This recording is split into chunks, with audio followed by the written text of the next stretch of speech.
Que esta es la técnica que yo he estudiado desde el punto de vista neurocientífico. ¿Por qué? Porque es la que yo practicaba.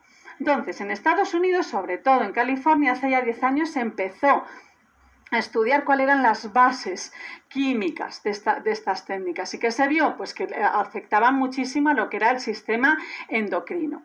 Pero a partir de ahí es cuando pues ya se le empezó a prestar atención desde un punto de vista científico. O sea que cambia el sistema hormonal, afecta también al sistema inmune. Entonces ya entra la neurociencia y dice, a ver, ¿qué pasa con el cerebro? Aquí conocí al doctor Jin-Yuan Tang, que es uno de los neurocientíficos más prestigiosos. Él es el director de un centro de investigación que hay en Texas. Él es de origen chino, por tanto conocía bien la medicina tradicional china, pero es también un médico que se ha formado en Estados Unidos. Él dirige actualmente uno de los proyectos de investigación más ambiciosos en Estados Unidos. Le han dado 20 millones de dólares para estudiar los correlatos neuronales de la conciencia y educar a la gente en lo que es la medicina preventiva. Entonces él lo conocí en un congreso.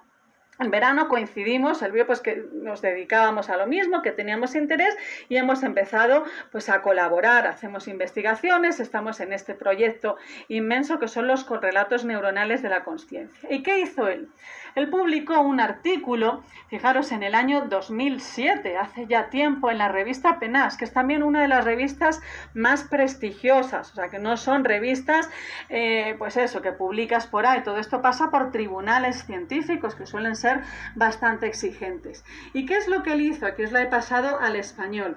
Hablaba de la regulación de la mente cuando pues comparábamos técnicas, que es una regulación mental, pues por ejemplo una regulación del estrés que se basa en la observación de los pensamientos, en la observación de las emergencias, ¿no?, mentales que nosotros tenemos, y lo comparaba a cuando estas técnicas se acompañaban de técnicas corporales. Es decir, ante una situación de estrés, te han enseñado diferentes técnicas de estrés, de observación de los pensamientos, de lo que sea. Acompáñalo de percepción de tu propio cuerpo. Los avances se disparaban, estadísticamente era mucho mejor. Él empezó a defender con ello que en todo lo que era pues las técnicas de relajación, en la meditación, por ejemplo, había que acompañarlo siempre de una meditación en el cuerpo, de una propiocepción del cuerpo. No observes cuando tengas una situación de estrés, hay tareas de regulación. Observa tu cuerpo simplemente. Al observar el cuerpo, hay una parte del cerebro que se calla, observando las sensaciones corporales. Y él lo demuestra en este artículo. A partir de ahí, estamos en el 2007, lo publica en PNAS con Michael Posner, que es uno de los científicos más reconocidos a nivel mundial en la neurociencia. Posner, o sea, si Posner le da aval a esto, la revista científica dice, pues esto tiene que ser algo serio, y publica este artículo. Cuando yo lo vi, pues me parece asombroso lo que estás haciendo. Le conté lo que hacíamos aquí en Madrid, de medir el cuerpo por fuera, por dentro, de que yo estaba intentando buscar esas bases neurocientíficas de la medicina tradicional china, y dijo, bueno, pues perfecto, entonces íbamos en la misma línea. ¿Qué bases neurocientíficas hemos encontrado en estos trabajos? Pues que el hacer este ejercicio del Qigong aumenta la actividad de la ínsula, ¿vale? ¿Qué es lo que yo os decía antes? Aumentamos la propiocepción, aumenta la ínsula. Al aumentar la ínsula, aumenta todo el abanico de funciones a los que se dedica la ínsula. Vale, la pregunta era, ¿una técnica como el Qigong tiene algún correlato neuronal? Es decir, ¿cambia el cerebro en algo? Pues los estudios que demostraban universidades en Estados Unidos, sobre todo en California, es que efectivamente se cambia la actividad de la ínsula, que era donde se esperaba. Es decir, aumentamos la propiocepción. ¿Y por qué aumentamos la propiocepción? Que es algo que se pregunta científicamente. Cuando se está haciendo Qigong o Tai Chi, no sé si lo habéis visto alguna vez, es importante la velocidad del movimiento.